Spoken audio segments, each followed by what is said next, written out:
Hey there guys, it's DMO73 here this morning with another spoiler article. We're getting some more of the stuff about Kaguya today. Finally getting more of the water and learning more about Moonwill for the new set, Moon Priestess Returns. So let's just jump right in. So Fairy Unchained Bunny Mansion. So it's all about the Wererabbits. First up, we have Dark Shining Swordsman. Just 3-drop Resonator, 3-drop 6/6, so that's pretty good. Wererabbit, activate, pay 2 Moonwill, target Resonator's printed attack becomes 0 until the end of the turn. That's pretty cool considering how it doesn't say like reduced by whatever or only minus 200 or whatever. It's like whatever the attack of the thing is for the turn, it is 0. So think about it, if you're going to swing in with a monster, they choose to block. You can just tap 2 Moonwill, make the thing 0, guarantee your monster's survival while they lose their monster.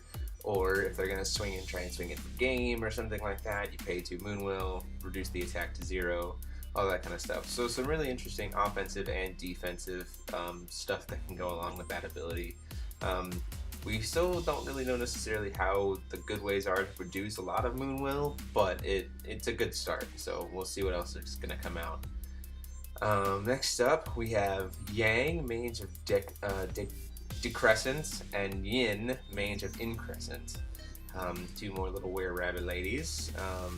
Yang is 2-drop 4/4. They both have the same stats. They're both 2-drop 4/4s. They both have flying, as is standard for Wererabbits.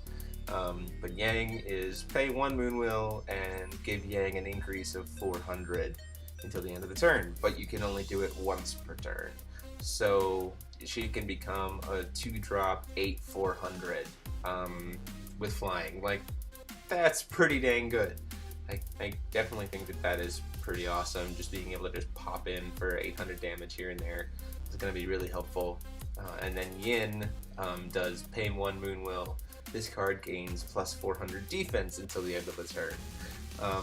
A little bit more of a defensive play, but because she is flying, if your opponent is playing flying monsters, you can kind of pump her up to have that little bit of extra defensive wall to kind of keep her around.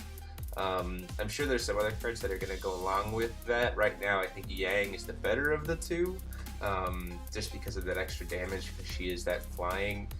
But we'll see what happens, and I'm sure someone can figure out a really good combination with these two to make Yin and Yang both really powerful and effective. Next drop, we have the little 1-drop Pilot of Universe.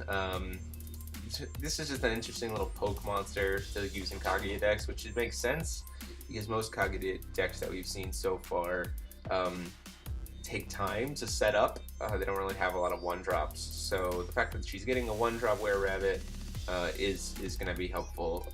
Her activate ability, so 1-drop 3/3, so that's on par with like sort of Hunter in Black Forest and stuff like that, so it's pretty good for some chip damage.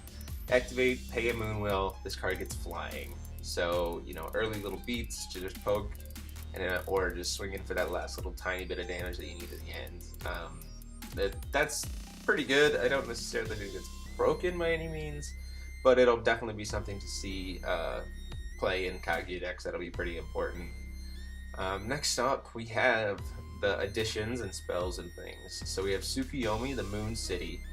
It's addition field 1 blue, 1 colorless, and it's kind of like a mana stone, I guess. So you activate, pay 1 will, and tap Tsukuyomi, you produce a Moonwill. So there's some production there of Moon.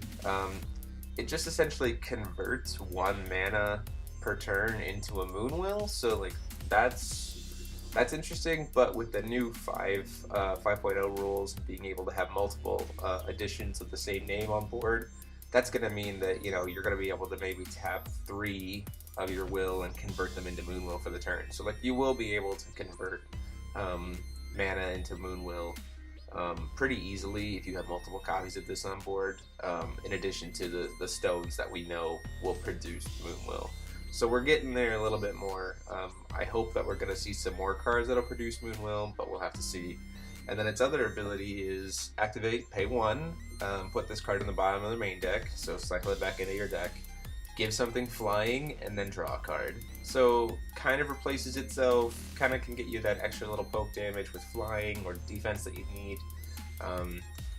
I don't really care for the put this card on bottom of your main deck as part of the cost, just because then it buries it. So I wish it was kind of maybe like shuffle, but I mean it's something. So we'll have to see what people can do with it, and there's always a lot of draw power with Kaguya because blue, you know, you have Cheshire Cats and all that kind of stuff. So it's not terrible. And then Spell Chance Standby, that coming back to the whole adage of Kaguya with standby stuff.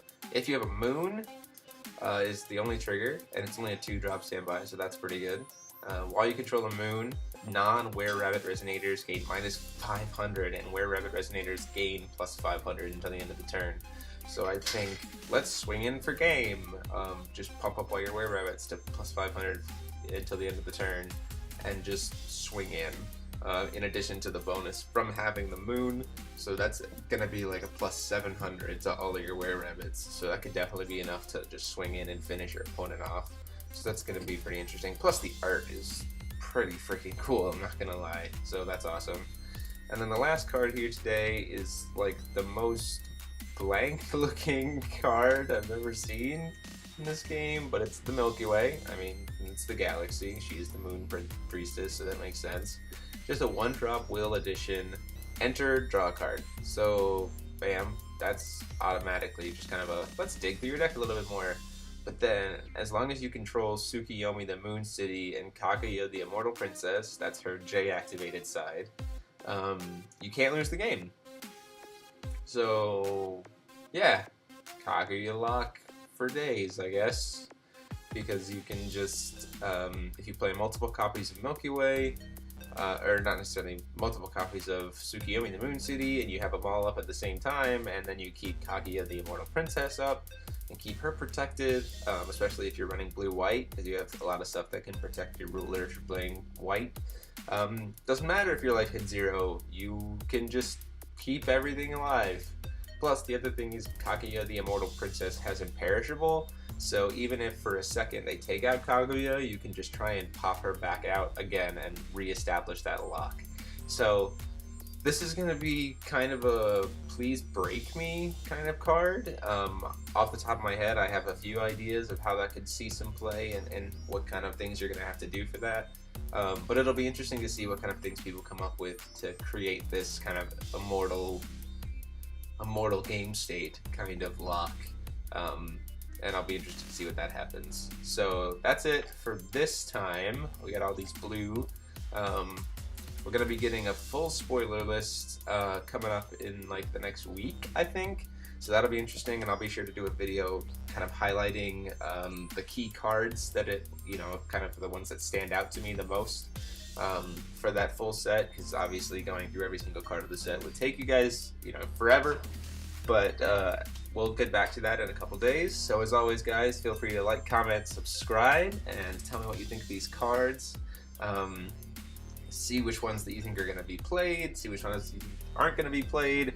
How the heck are you going to break the Milky Way? I want to hear all of that down in the comment section down below. And as always, guys, this is DMO73 signing off.